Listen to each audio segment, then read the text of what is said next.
why the Bourne Identity? You know, when we pick our favorites, do we have a reason? They're just our favorites. You know, we watched it when I was 20 for the first time, and I was just like, I love Matt Damon karate chopping people. And over the years, I've grown to appreciate it for different things. I probably watch it once every 2 years, just long enough to forget some parts. Mm. And I feel like over the years, I feel like when I was 20, I was like, karate chops, car chases, this is awesome. And now I'm like, great love story between him and that nice German lady. Oh, you know, it's all about women. I support women. It's her story as well as his. So I feel like, and also I just love that, now I just love that the whole premise is like, basically, Matt Damon has to figure out who he is, and in order to do so, he has to kick so much ass in order to get there. Are you a whole trilogy of the Bourne, or is this just like the origin story just gets you? I like the first movie the most, I think, because I'm partial to the German actress, Franca Potente. I think they have great chemistry. I like the whole series, but I think this is my favorite because of Matt Damon and the German actress. I think the others are great too, but, you know, I would prefer her to just be in there the whole time. Yeah, she doesn't make it long in the second movie. She does not make it long, but it does give him a reason to go on a revenge tour, which is important. Gotta have the revenge tour. I always thought that part when she dies and he just like leaves her suspended underwater, but he's like trying to give her mouth to mouth underwater. I never understand. I'm like, how much air does Matt Damon hold in his lungs that you can successfully try mouth to mouth underwater? You know, we don't look into each little scientific plot point. Sure, he's a great operative, but does he understand how oxygen works? He just loves her. He just wants that one last kiss. That's all he's doing. One last kiss. That makes sense. I love this doctor right off the bat.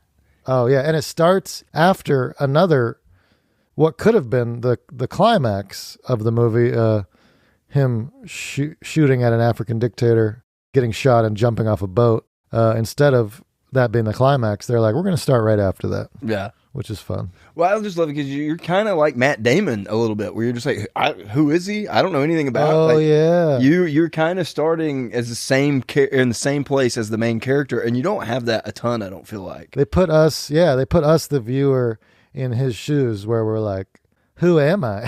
Who am I going to be? Oh, cool. I just beat up some Swiss cops.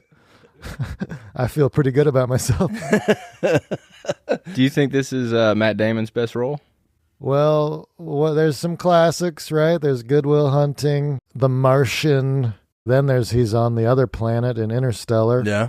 I think Bourne Identity and Good Will Hunting are the most critically acclaimed, as far as I can think. So, but yeah, I'm partial to this one.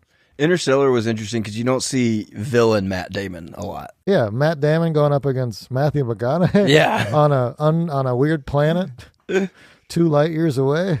What do you guys? Are you guys just hating on? No. What do you feel about it? No, I mean, I think he's a great actor. Good Will Hunting, I think that's probably, it's hard not to give it the nod there, but also, man, there's just so many roles. I mean, he's not bad in anything, There's certain guys that I do think make every movie better, and I think he's one of those guys. Well, speaking of Matt Damon movies, I'm curious if one of the first things we got you, I'm curious if you'll recognize what this is. Okay, we have an Oreo. Oh, Dealer. Swingers. Wait. Oh. Yes. Him and Ed Norton. Yep. Him and Ed Norton in Rounders. Rounders. Oh, that movie's coming back now. Great movie. Rounders. They would be good cast in Swingers too, though. I think they could pull that off. Okay, and now the scene. Yes, the climax of the scene when he gets the other guy's tell. The other guy's tell was that he takes a full bite of the... He listens to it. Listens to the... He cracks it. Listens to the Oreo, cracks it. Oh, great Easter egg. I was worried I wasn't going to know what this was, but... You nailed it. Well, you've actually tweeted about that movie, surprisingly. One of my favorites was you were talking about how that's a great movie to have on while you're doing laundry. Swingers? No, Rounders. You're like, Rounders is the perfect Rounders. background laundry movie. When was this tweet? 2009? I think, yeah, probably like 2014. I don't even remember watching. It's been so long. That's probably the last time I saw Rounders was 2014.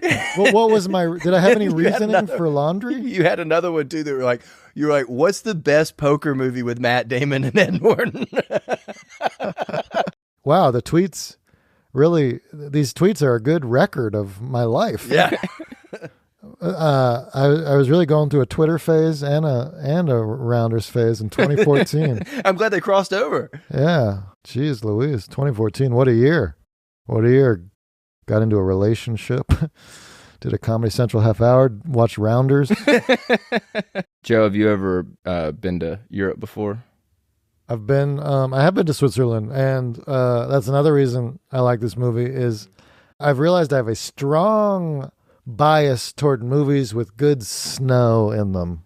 Love a snow scene. The Revenant. Yeah. Love the snow in The Revenant. True Grit. Love the snow.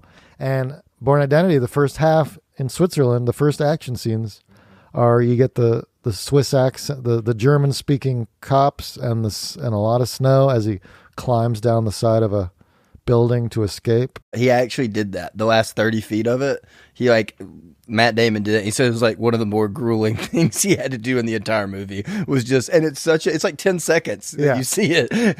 Well, as I was watching that scene, I was like, that's probably a stunt man, but it looks like Matt Damon climbing on the side of a building. It's Damon. Nice work, Matt. You like him even more now. That away. Does his own stunts.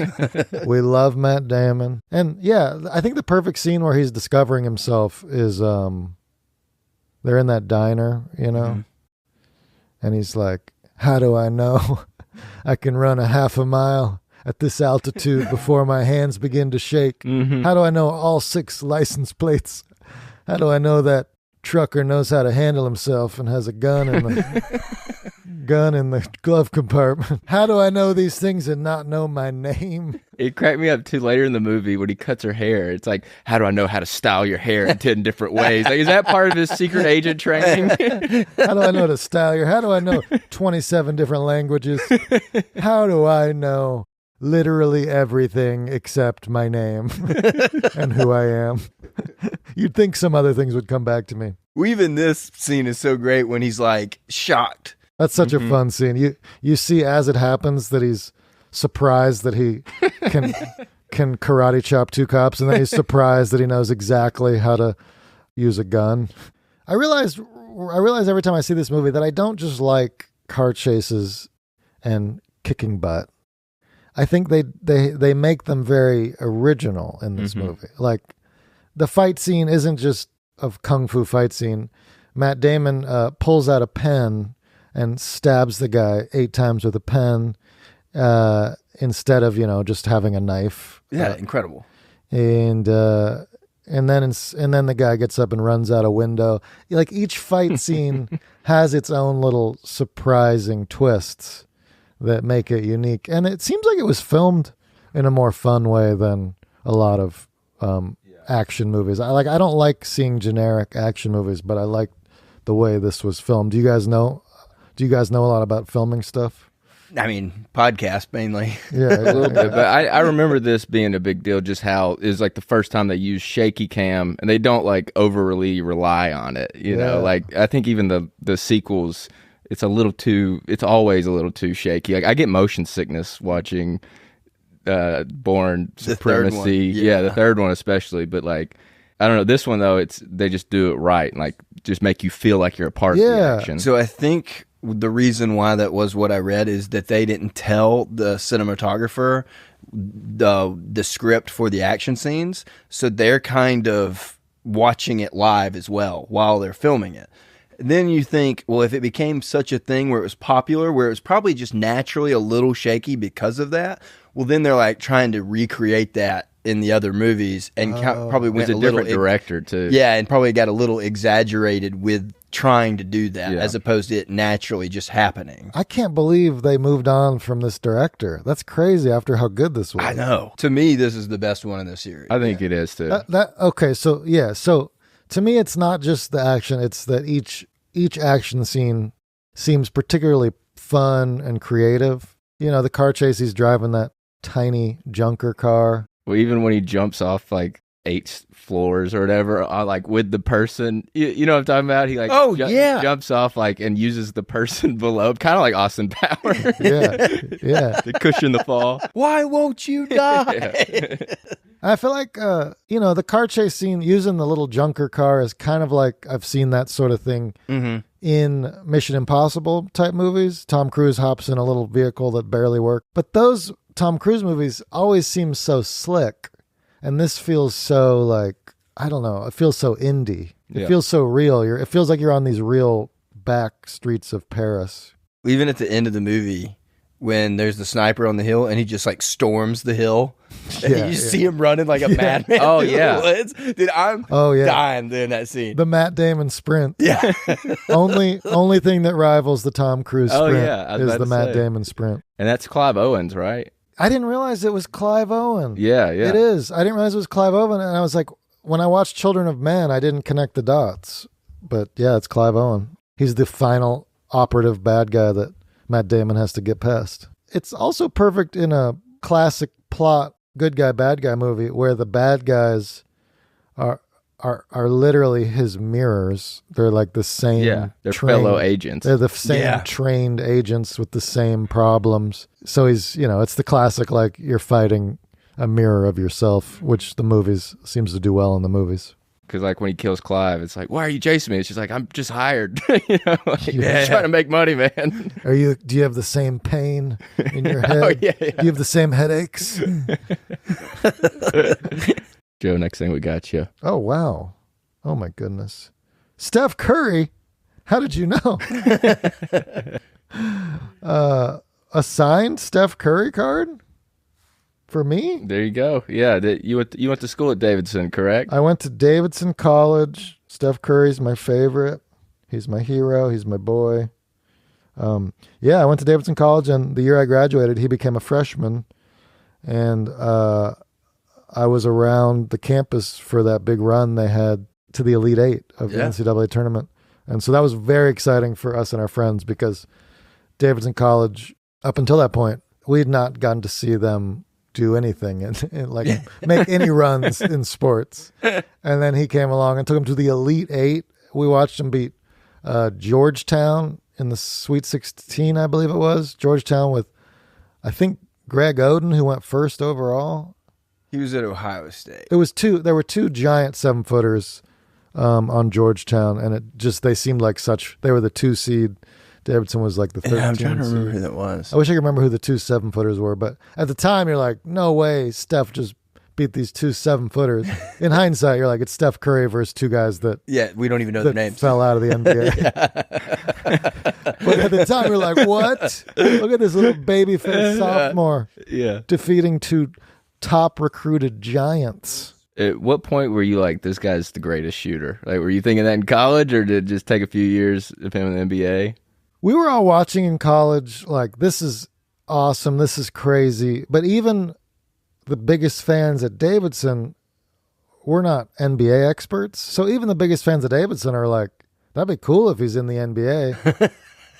But we're not like scouts. We're not like, oh, he's going to be awesome in the NBA. We're still like, I mean, he's a little Davidson guy. What are his chances? Yeah. What are his chances in the NBA? And you heard the scouts. They were like, he's too skinny, he's too small. The same thing the college scouts thought about him. He's too small for the NBA, he's too skinny. And they didn't realize how at that time how important the 3-pointer at that time, which has changed the entire game of basketball because of him. They didn't realize just how important it was for analytics back then. So they were like, yeah, he's a great shooter, but I don't know if he can. He won't be able to. How will he defend in the NBA? How will he keep up? So scouts were skeptical, and we were just like, that'd be cool if he's in the NBA. Mm-hmm. And then he was projected, I think he was projected mid-first round, and Golden State got him 7th overall, which was earlier than expected.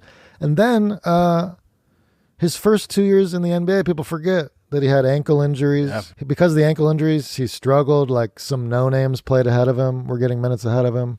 And so people were still like, maybe he won't make it in the NBA. And it wasn't until his 3rd year that people were like, oh, okay, okay, this is real. It wasn't until his third year. So that was a while before we were confident that he was going to make it in the NBA. And then everything changed and started making deep runs in the playoffs. And again, you're like, what are the odds that the little guy from my little school is going to actually be an NBA star when so many people don't pan out? You played golf at Davidson, right?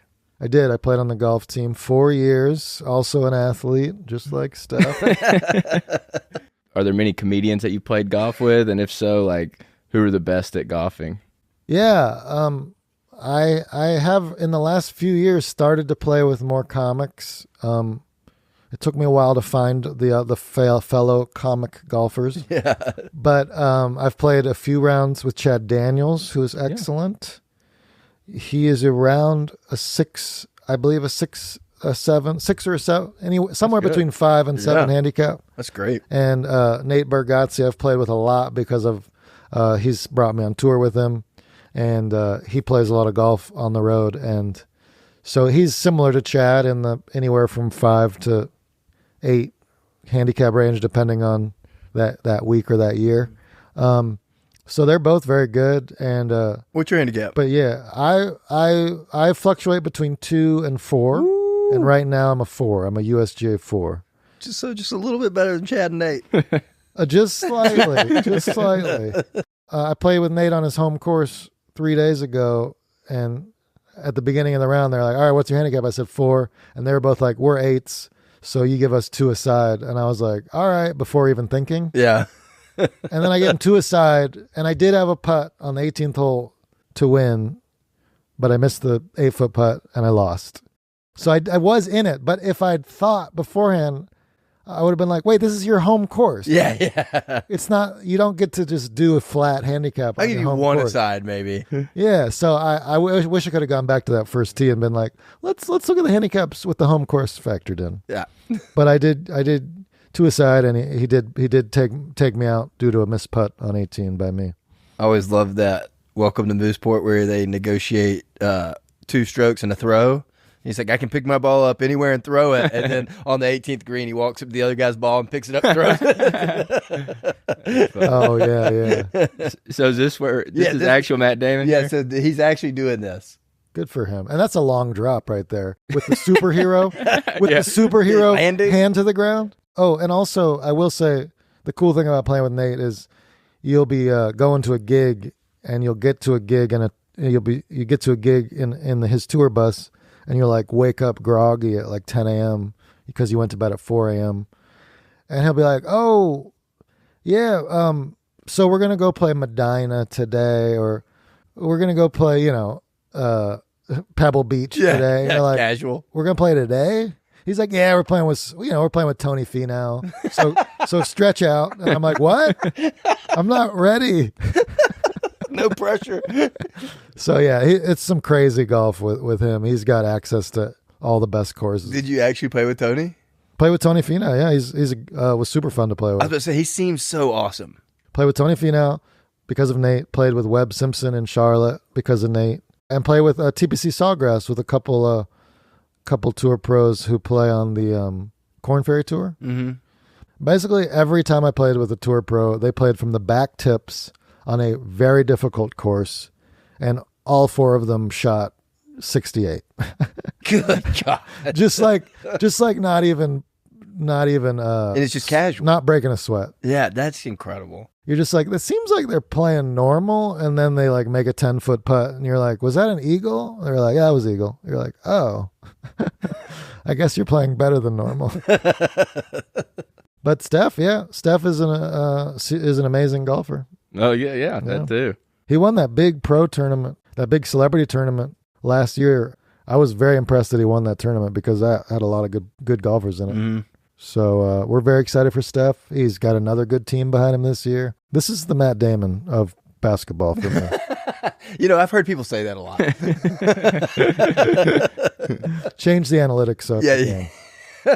You're really basking me in glory right now between Steph Curry and Matt Damon. I don't know what to say. Well, we got another. Oh my goodness. Another gift for you. Oh my goodness. Brian Regan on the rocks. Wow. Was this Was this the time I was there? Yep, that's the show you did. How did you do this? This is like a magic trick. This is like Inception, where I'm like, I didn't even know I was there, and now you're reminding me of my favorite memories. Slumdog Millionaire a little bit, where you're reliving your whole life through these. Yeah. So it's a thank you for this poster of Brian Regan at Red Rocks. It is the coolest venue I have ever done.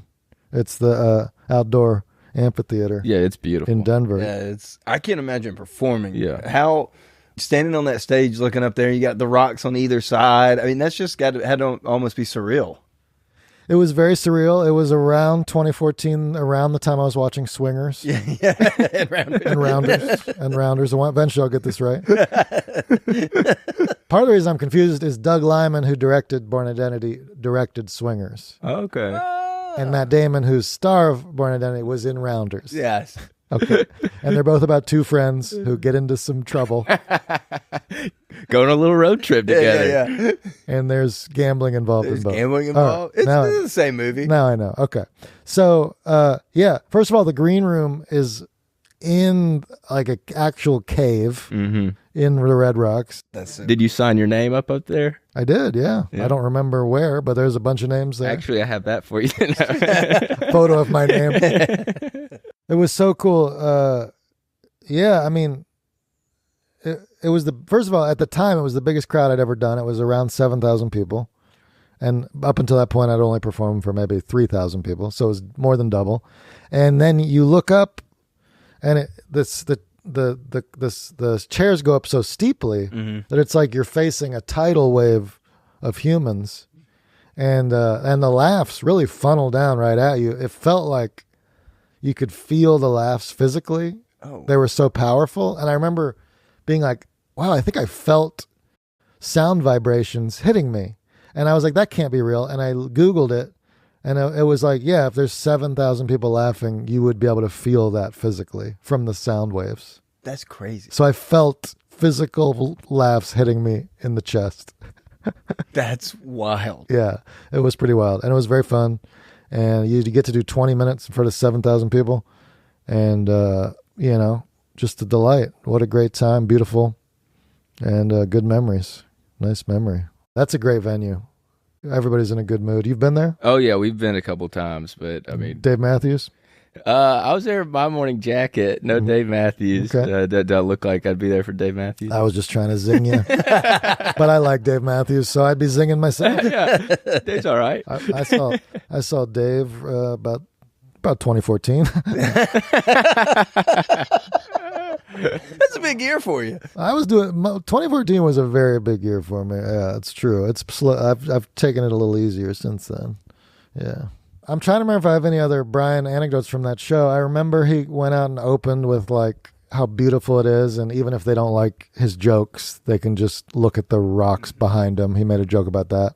And then I remember the fog machine was going a little wild. Yeah.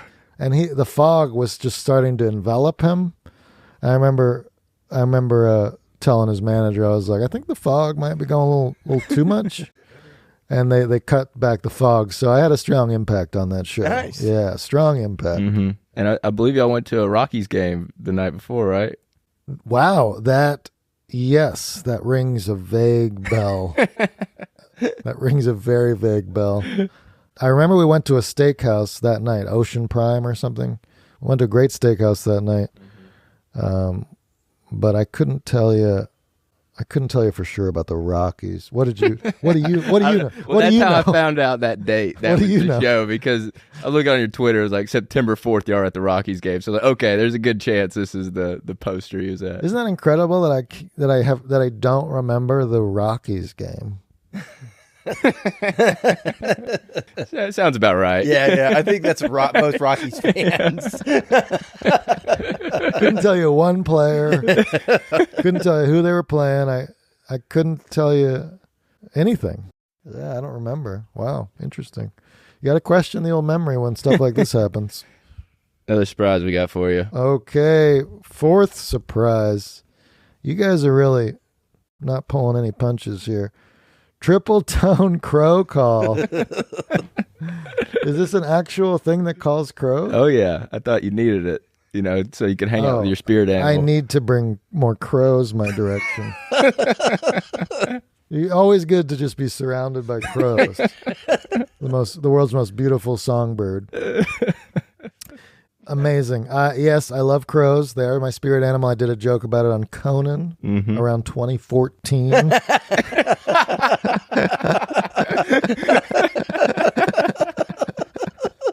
This is just like this day in 10 years ago.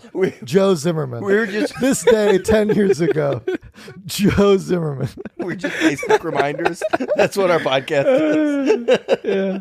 I took a spirit animal quiz online by accident, sort of, and I was excited to find out my animal, and then it was like, you're a crow, and I was like, oh, okay, that's not hoping for something a little cooler.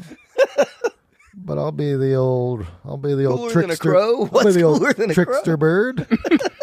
I remember it was like, you like laughing and eating. I'm like, okay, yeah, that's accurate. But now that I actually have become more of a bird watcher the last 4 years, so now I do appreciate crows even more because they are one of the smartest birds. They can use tools and solve problems. And I bet they would know I was up to something if I was blowing this whistle at them. I bet they're like, why is that man blowing a crow whistle at us? That's not a crow. Should I try blowing it? I gotta know what it sounds like. Yeah. Have you guys tried it? No, I haven't. We're keeping it clean for you. Yeah, you're supposed to use that in though. Hadel's Game Calls Incorporated. Shout out to Hadel's.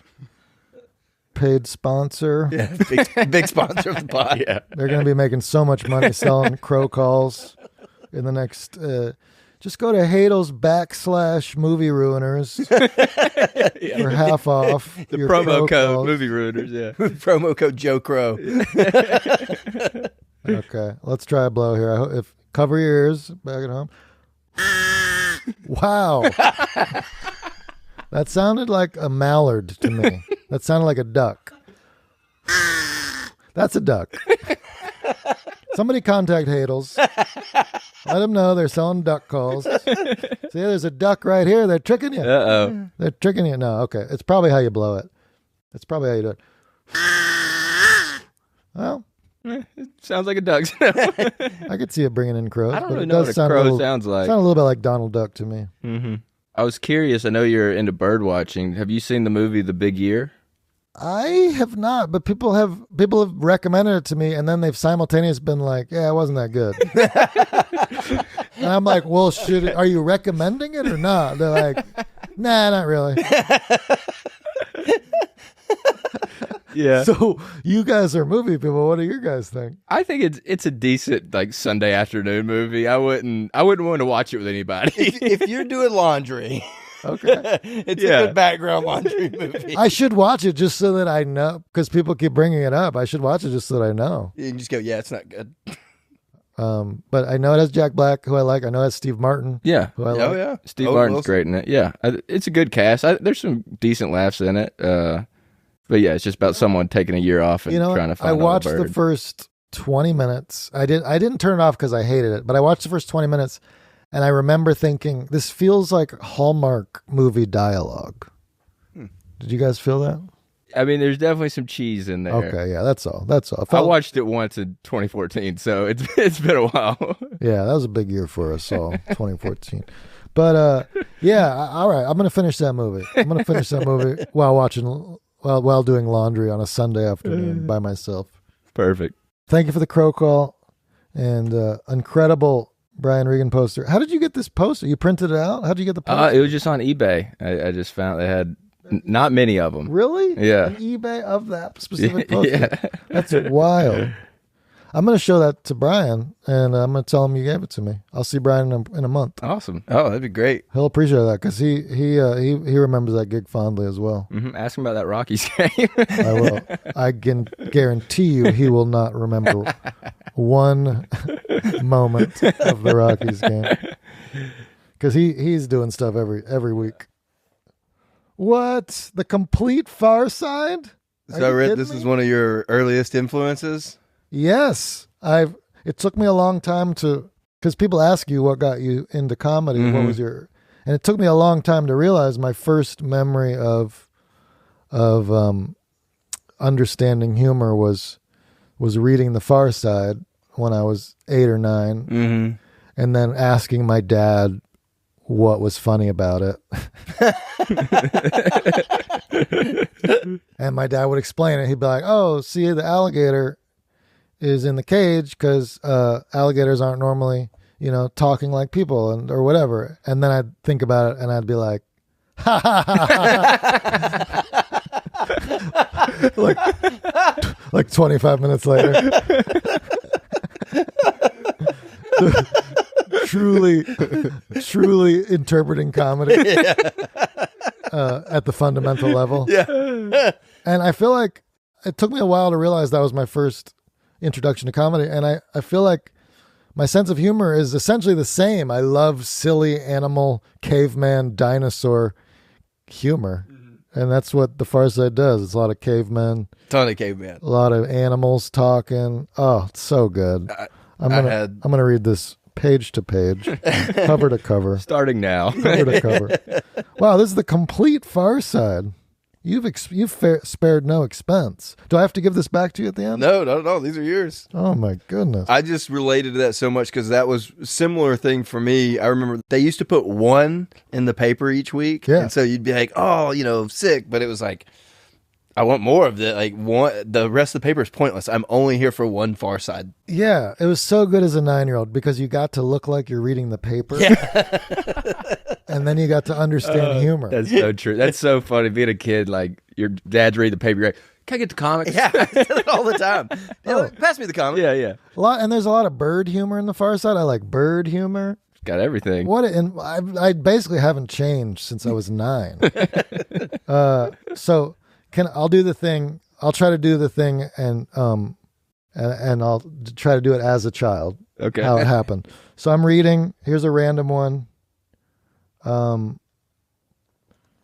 this is a random one. It's not particularly hilarious as an adult, but it's the first one I'm seeing. It's 3 parakeets in cages hanging from trees, right? Right. They're in trees. They're in cages in trees as if they were in a house, but in trees. And the text says where parakeets come from. So then I would go to my dad and I'd be like, this says where parakeets come from. What is funny about it? And he would be like, well, they're in cages hanging from tree limbs. And so it's kind of a play on how, you see them in cages in people's houses and they're not really in cages on tree limbs. It's kind of a play on that. And I'd be like, oh my God. Oh my goodness. Gary Larson, you did it again. Where does he think of these things? I mean, he must have had 20,000 of these little things. They're just one little square, one little image, and one little line. That's it. It's amazing. Amazing. Incredible. I was a big fan of the color ones. Loved the colored ones. So progressive. Forgot I'm in Alabama. Oh, okay. Yep. Here we are. He's gone in. He's found this old apartment, right? Mm-hmm. Do you mind if I narrate? Go ahead. Absolutely. Where he found his name. One of his identities has this address. Mm-hmm. So he goes to the address with this beautiful German actress, Marie, and she's like, "Can I use the bathroom?" And he's like, "Sure, go ahead." And while she's in the bathroom, he calls up somebody, and they're like, "Yeah, that guy's dead. He's dead." And then the water's cold. Every scene means something, right? The water's cold in the bathroom. No hot water. So he realizes something's up. And they have this tense moment where they're looking at each other because he knows that an agent is about to crash through the window, most likely. So what's the cold water supposed to mean? Just someone cut off it the means hot water? that somebody's doing something to the building. I think it means somebody cut the electricity. Yeah. Cut the hot water. Okay. The woman downstairs, we learn later, has been shot. And so he realizes something's up in this moment. And then they have this tense... The whole thing, it's not just a fight scene. Yeah, they have this tense stare down, him and Marie, where he's trying to pretend like nothing's wrong. Mm-hmm. Yeah. And then he does the most awesome fight moves against this crazy guy, and she gets to witness the whole thing as they both realize how good he is at killing people simultaneously. She's like, "Who are you?" He's like, "Who am I?" The other bad guy's like, "I'm gonna go kill myself." That's how crazy I am. So this is the first fight scene where you're like, whoa, these fight scenes are for real. The shaky cam, the up close. I think other movies have imitated this style, right? Not as well though. Since then, other movies have tried to imitate the style. Yeah. Obviously, in the mid 2000s, it was I feel like shaky cam. They used it all the time for a few years. I'm talking about the fight scene way too early. It's probably it's still like 2 minutes from now. For anybody watching, I apologize. But starting right here, there's straight up tension that builds for the next probably 90 seconds. Great tension. So that's slow building. That's what I need for a good fight scene. It's not just the stabbing with a pen. It's the tension building up to it, right? Mm-hmm. Yeah. The pen helps. The stakes. The pen really got me. They also could have done this differently. They could have been like, he could have been like, get under the couch. Something's about to go down. But instead he's like, everything's chill. Everything's cool. Don't worry about it. And they kind of smile at each other. And she's doing great acting right here. I love the way she's making the whole scene work, really. I support women, guys. I support women. Well, look at this. Also, how did he not kill him right there? He went through the window with the Uzi. Yeah. Matt Damon's walking toward the window where you need to shoot him. Yeah. If he just would have stood on the balcony and shot him, he'd be dead. Yeah. Well, yeah. Later in the movie, a guy walks past a window for half a second and he's immediately shot in the head. Matt Damon walks toward the window, dodges the Uzi. Stands there, makes a real meal of it. This is a fun scene because it's where you discover the crazy psychos he's going up against too. Up until this point, you're like, you don't realize there's other badasses coming at him. Yeah, he destroys this guy. He like breaks his leg. If I took any of those, if you hit me like he does to that guy's knee, I'm down for 20 minutes. There's no chance I'm standing back up. I like that you think if your entire leg is broken, that you'll be standing back up in 20 minutes. Broken completely from the side. You'll be like, I'm going to be down for a whole 20 minutes. Just let me breathe.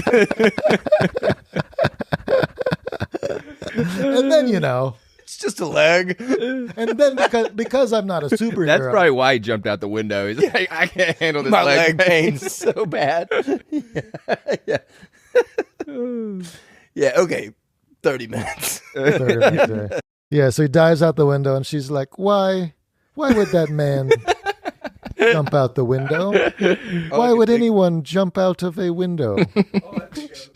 So how far into the movie is this at this point? We're like 45 minutes in. 45 minutes in, so it's about 1/3 of the way in. Yeah, so we're in the movie plot part. We're in the fun and games section of the Save the Cat.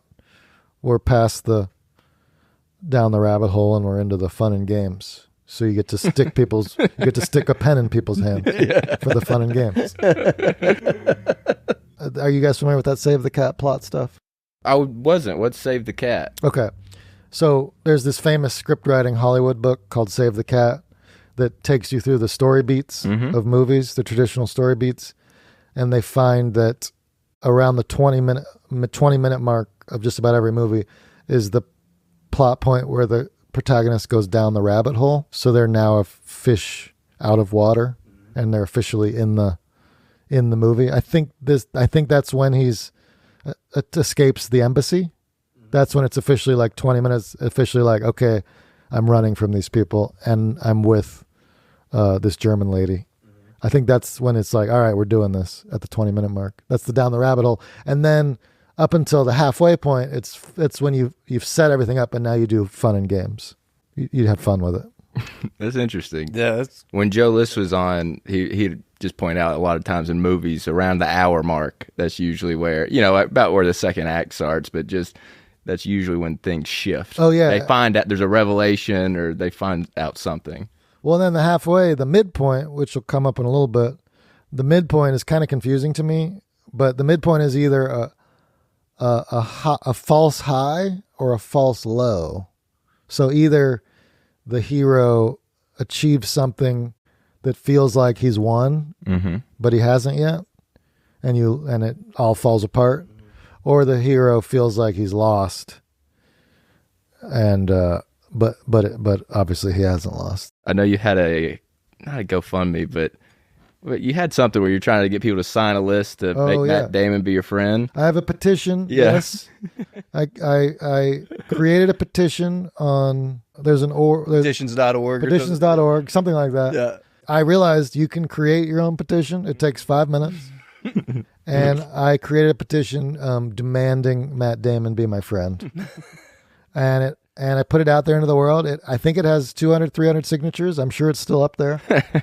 And I think if you get to 1,000, that's when you can, Congress starts to take interest.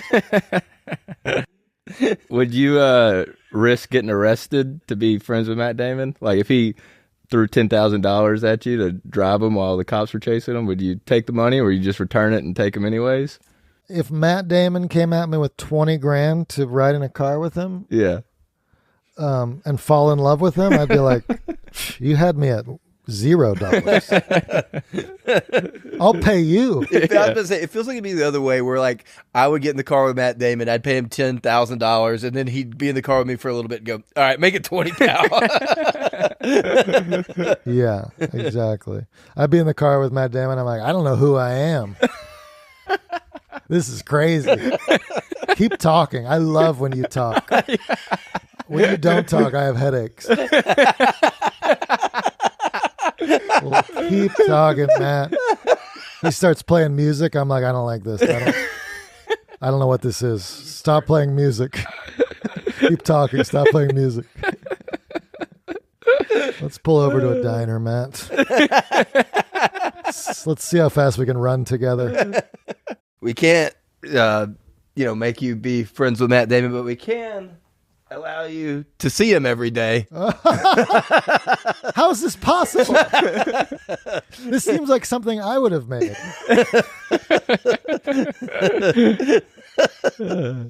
How did I not create this? A Matt Damon 2025 calendar? Is it signed off on by him or is it fans? I would imagine not. Does AI just go through and make calendars of everybody now? I think so. It's like hot Matt Damon too. It's like if you're into Matt Damon. What other Matt Damon is there, Joe? It's like if you really find Matt Damon to be a hunk, you're going to want this calendar. Okay, January, 45-year-old Matt Damon. The winter of Matt Damon. February, young. I wonder what, that's super young. That's like just after school ties, Matt Damon. Ooh, Martian Matt Damon. Martian Matt Damon for April. I wonder why Martian in April. I feel like there's no rhyme. I wonder if there's any rhyme or reason. You think it would be in March? Let's see if the winter month. See, the winter months don't even have him in snow. That's so dumb. This is just AI. You can make such a better Matt Damon calendar. This is just AI putting photos on months. There's not even a theme. I would love to see. There's not even a spring fall a theme. Matt Damon themed calendar done by Joe. He better be in a scarf in October. If he's not in a scarf in October, he's not. This is October. This is the least October photo. This is the least October photo I've ever seen. There's no color. December's the same photo as January. What have you guys purchased? Bookend, dude. A 9-year-old made this. Did you guys make this? Did you make this? Is this you? It's the same photo. It almost would be funnier if it was the same photo every month. All right. Here's December. Right? December. Let's look at January. Let's look at February. It's the exact same. February and December, 2 months apart, same photo. Oh my goodness. Yeah, it would be even better if it was the same photo for 12 straight months. Speaking of Matt Damon, didn't you cry on an airplane during Interstellar?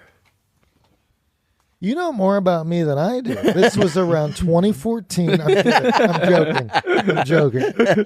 Interstellar probably came out, what, 2018-ish? 2019? Yeah. Was it? I need to know. I think it was 2014. I'm not even kidding. I was in college when it came out. Interstellar was more recent. It had to be more recent. Tell me it was more recent. Please. It was 2014. Oh, no.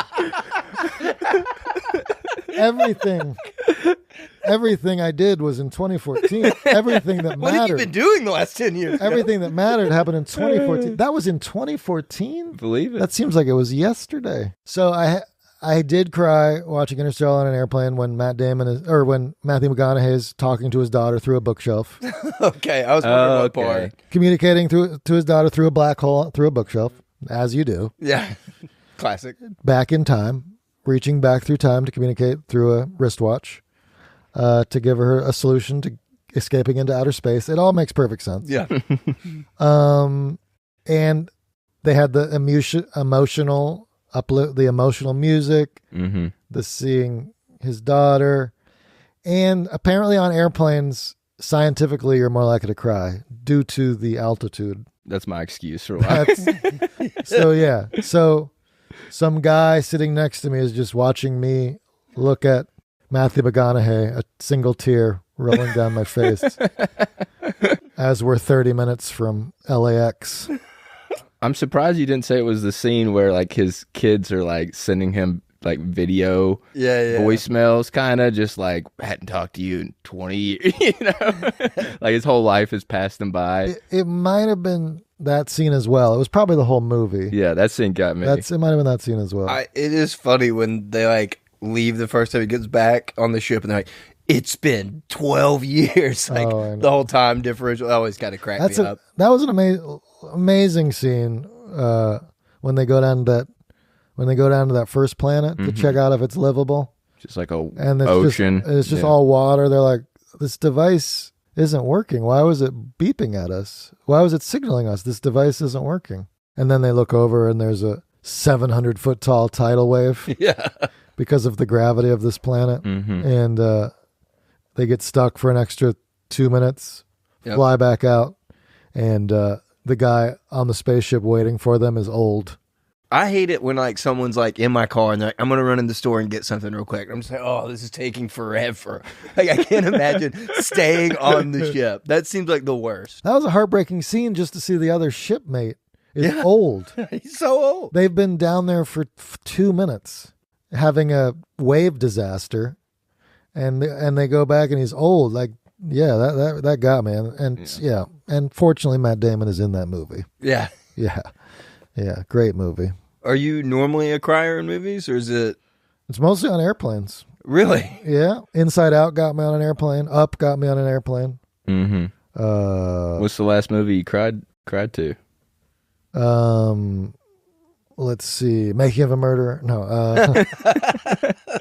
They should have called it. Tiger King got me. The last cry in a movie is not immediately coming to my mind.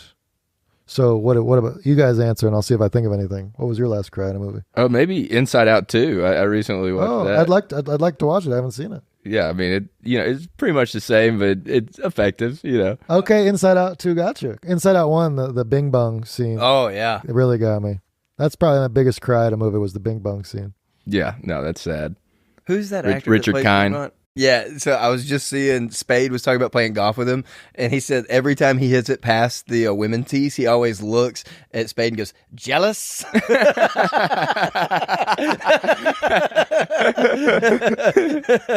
What do you think your favorite comedy movie is? I remember early on loving Office Space. Oh, yeah. Great movie. And I love Dirty Work with Norm Macdonald. There's a great Dirty Work scene. I used to love Chris Farley, where there's a bar fight that breaks out in Dirty Work. G7! And he's like, we need a little Street fighting man. What are you doing at the jukebox? He's like, we need a little fighting music. Street fighting man. G7. You just press G8. If you like pina coladas. Oh, that's such an incredible fight sequence. Looks like there's gonna be a brawl. You playing something good? Hell yeah! Rolling Stones, street fighting man, G7! You just hit G8. Watching that movie now, it only doesn't hold up because the acting is so bad. Yeah. As a 19-year-old, it doesn't matter. Yeah, you look past it. Yeah, and I'll look past it now, but still, the acting is just like, we're not even trying. It was made so quick. Yeah. And I love that they got, like, Chevy Chase was, like, a huge get for them at the time. Yeah. That him as the doctor was Don Rickles. Yeah. But I used to quote that movie. I used to quote Office Space, Lumbergh, the TPS reports. Mm-hmm. Yeah. If you could just go ahead and make sure you do that from now on, that would be great. And I'll go ahead and make sure you get another copy of that memo. Okay? Yeah, no, I have the memo. I've got it. It's right. I know that I always felt Tropic Thunder was underrated. That gave me some good LOLs. Tropic Thunder. Yeah, I always feel like that's like one of the last like amazing comedies that's came out. There's good comedies came out since, but that one just really was. I mean, Robert Downey Jr. got an Oscar nomination for it, which is nuts. Yeah. What am I? Oh yeah, Robert Downey Jr. Tom Cruise played the agent. So good. That was Even a big. Matthew McConaughey's awesome. Bill Hader being his right hand man too. That cast was huge, huge cast, and that was kind of a parody of Apocalypse Now, Yep. which is a great movie. Mm-hmm. But yeah, I think Tropic Thunder was the last big one that I just laughed a lot at in theaters. Just a lot of laughs. Yeah, that was a great one. Do you remember specifically finding out that Santa Claus wasn't real? Oh, I have a specific memory of finding out that magic isn't real. All right, let's roll with that. I'm trying to remember. I might think of Santa Claus too, but I remember I was big into Star Wars. So I was big into Star Wars as a kid. It came out before my time, but I watched it on VHS a lot. And so I remember coming home after school as an 8 or 9-year-old watching Star Wars on repeat and believing, that the Force is real and that you just have to practice, like following Yoda's teachings. Mm-hmm. And so I would sit there and like try to lift things with my mind just while the movie's playing. I'm just like, see if I can do this. I can believe if you believe. And, remember a couple times, like my cat like got up and walked away, and I was like, "All right, I got potential here." She felt something. I just remember maybe like a year or two later, as like an 11-year-old, 12-year-old rewatching, kind of a grizzled old 12-year-old rewatching, and then trying again, and just nothing moving, not even my cat, just being like, "It's not a real thing." Mm-mm. Maybe you just lost it. I don't. The Force doesn't exist. You know what? Santa's Magic probably isn't not real either. And probably Santa, not a thing. Probably not even Santa. But if I could answer your question more directly, I think that it was around the time 2014. it was around 2014. I was 30 years old.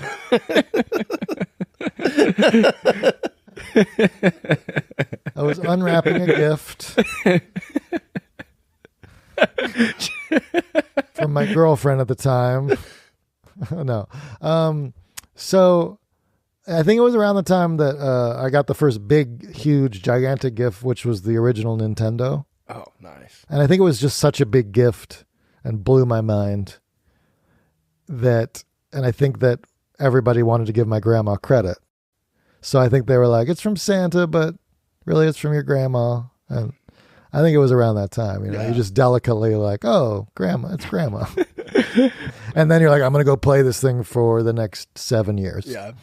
And, you play Mario 1, you play Mario 2, you play Mario 3, NHL Hockey 94, you have a good time. I'll never forget my, we went to the N64. It was like 96, I think, when the N64s were like so popular. And we'd gone through all the gifts and I was like, oh, I'm not getting one. Well, then the last, like that evening, we're doing gifts with my granddad. Mm-hmm. So he gets there and he walks in with a box that is 100% an N64. There's no chance it's anything you can look at. You're like, jackpot. They just saved it for last. I go to open it they had given their son a Nintendo 64 and re-gifted us his Sega Genesis. Oh no! And it was like the most spoiled brat you ever feel like, because you get a Nintendo operating system and you're still just like, that was rude of them to rewrap it. That was a bait and switch. Oh man, that's great. Chris Cooper. There's You great see, actors. Walton Goggins is in this too. Yeah, I always forget Walton Goggins is every time. Walton Goggins with no hair, pretty much. Yeah, and I love him too. He's so great. Yeah. Oh yeah, the guy from Succession. Is that the Succession? Yeah, Brian Cox. Oh my goodness! Mm-hmm. Wow, I love that he does such classic acting roles. He's known as such a classic actor, brilliant actor, unknown, and then he's also the McDonald's guy now. Oh, Brian Cox. Yeah. Da da da. I'm loving it. You're like, what? What? Of all the people, they picked you? Ba da ba. Even in Scorpio, he's so good. Or wait, what is it? You're talking about Jake Gyllenhaal movie. Yeah. Zodiac. Yeah, he plays like the anchor man. Yeah. Is Zodiac a scary movie? It's about the Zodiac killer. I haven't seen it. You should watch it. Yeah, it's really good. And it's Okay. just based in reality. You know, all that stuff Yeah. pretty much happened. Nice. Robert Downey Jr. Really good in it. Mm-hmm. He does blackface again.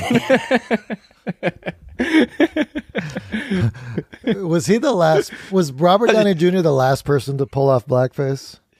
I do it all the time. Yeah. I'm just kidding. No, yes, I think so. Because even in Tropic Thunder, I think even though it was clearly comedy, clearly like playing on the trope of it being offensive, he still, I think, got in a little trouble for it. I feel like now people have been, the younger generation has been kind of trying to cancel him or calling him out for it. But From the Tropic Thunder? yeah, like a few years ago, yeah.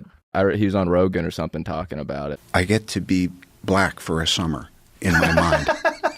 So there's something in it for me. One of our friends that does stand up in New York, Terry Thomas or Terry T. I don't know if he's from Birmingham. I think I do know Terry, yeah. Yeah, he's very funny, but he was talking about, he's like, dude, Robert Downey Jr. is invited to the cookout. he's like, we love him. Like, he's incredible. Yeah, it's probably one of those things where I'm guessing, right, white people are uncomfortable with Robert Downey Jr. in that movie. But yeah. I don't know. I don't know the details. Maybe that's part of why Tropic Thunder has become underrated, is that people are like, don't want to admit that they love Tropic Thunder. And I just I just stepped right into it. I just got canceled. Well, any last thoughts on the movie? Oh, okay. So they're visiting her brother. They found a safe place at her brother's house, and the brother's like, what did you guys do? You brought killer? I have a daughter. And a golden retriever. Matt Damon's like, leave here immediately. Can we find out why it was a controversial, I feel like people are going to want to know why it was a controversial with the director, the film shoot. Oh, yeah. Like, what went wrong? Mm-hmm. Because now I'm curious. And now all the listeners want to know. I know. They got to know. In the meantime, I'll vamp, which is a slang term for improvising Yes. in jazz. Mm-hmm. You guys are musicians, right? I play a little. Yeah, you play guitar, right? Yeah. Uh-huh. Yeah. What's your instrument of choice? I play guitar. Are we going to watch the new Timothy Chalamet Bob Dylan movie? What do we think? I'm not super excited about it, but I'll watch it. I love biopics, though, but even a lot of music biopics, they just get a little boring. Like the Queen one, it feels like some of them are just there because to win awards, and it kind of feels a little played out at this point. Yeah, I'll be curious how good Timothy Chalamet got at guitar, and I'll be jealous if he picked it up that quickly. I saw some interview where he said he's been practicing harmonica for 5 years in preparation for the role. For 5 years? I know. I want to be Bob Dylan for 5 years. Yeah, I think it's a little extreme. All right, so the short answer is basically just what you said. Difficulties with the studio when making the first film and their unwillingness to work with him again. So he was just difficult to work with the studio, apparently. And probably because he was like, I want to do it my way, and he made it his way. And it came out great. Yeah. And the studios are jerks. Hey, studio, Go with the guy go with the guy that works. You're the ones that are being difficult. Yeah, exactly. You heard it from Joe Zimmerman. I heard similar things about Apocalypse Now, though. That movie taking an extra 3 years to film. And I'm sure they went way over budget. Way over budget. And it came out to be one of the best movies of all time. So give the guy some credit. These studios, well, what are we doing? We saw it firsthand in Tropic Thunder. Studios. You can't trust the studios. They're not on the creative side. Do you have anything you want to promote or plug? I have a comedy special on YouTube called Cult Classic, directed by Nate Bargatze. That's great. Thank you. I'm on I post a lot of bird stuff on Instagram at Joe Zimmerman. But those are my main things. Cult Classic, Spotify, YouTube, Hulu if you prefer, and on my Instagram. Say hello to me on the Instagram. I'll be posting some photos to my Instagram story of these Matt Damon, Far Side, Steph Curry crow call gifts. Incredible. I'll show this to Brian Regan. I'll send a text to Steph. Let him know. Oh, look at Matt Damon running with a rifle. That's another part. That's another creative thing. They're like, in this scene, he's going to have a country pheasant shooting rifle. And he's going to be good with a pheasant shooting rifle, just as good as he is with any other weapon. Well, and this is so smart, too, to just fire to get the birds in the air. Oh, so many great smart scenes where Matt Damon distracts him. Oh, we didn't even mention, I love the soundtrack to Bourne Identity, that Moby song. Oh, it's Moby that's doing it? The Moby does that soundtrack. I didn't know that. It's a great soundtrack. You know the soundtrack? We should go out. I mean, I'm not the one controlling this podcast, but I hope we can go out on some Moby, Bourne Identity music. I sure hope so. That might be expensive. Yeah, we'll call Moby, see what we can do. Okay, I'll see if I can do it. No, that's not it either. Dump, dump, dump, dump. That's not it either. Pump the jam.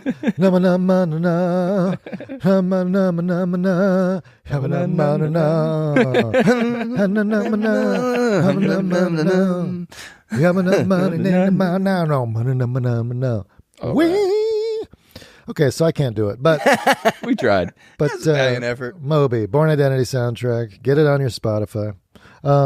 Yeah, well, don't let me stop you from wrapping it up. No. No, thank you so much for taking time out of your tour to be here.